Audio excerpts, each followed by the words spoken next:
Forecast discussion. A trough will move over Southern California this evening, followed by a low pressure center from the north late Sunday. These systems will ramp up the onshore flow and maintain a deep marine layer through Monday. Gusty west to northwest winds will prevail over the mountains and deserts, and a few light showers may develop over western San Diego County tonight, otherwise dry and cooler through Sunday. Warmer into next week as high pressure builds aloft and onshore winds weaken. By Wednesday, some inland valleys could be some 10 to 15 degrees above average. Cooling returns next weekend. Wind advisory for the following areas in California: Apple and Lucerne Valleys, Coachella Valley, Riverside County Mountains, San Bernardino County Mountains, San Diego County Deserts, San Diego County Mountains, and San Gorgonio Pass near Banning. Wind advisory remains in effect until 6 a.m. PDT Sunday.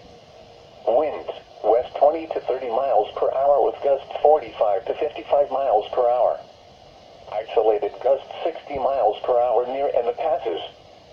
Timing, through early Sunday morning.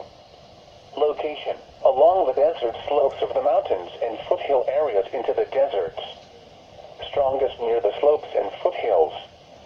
Gusts on the desert floors 40 to locally 50 miles per hour. Visibility, patchy blowing sand and dust in the deserts will cause limited visibility at times.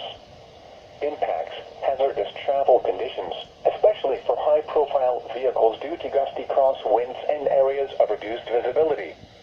Outlook, winds decreasing Sunday morning, but still remaining on the gusty side from the north and northwest through Sunday night. A wind advisory means that winds to 35 miles per hour are expected. Winds this strong can make driving difficult, especially for high-profile vehicles. Use extra caution. These are the 2 p.m. Pacific Daylight Time observations for Inland Empire area.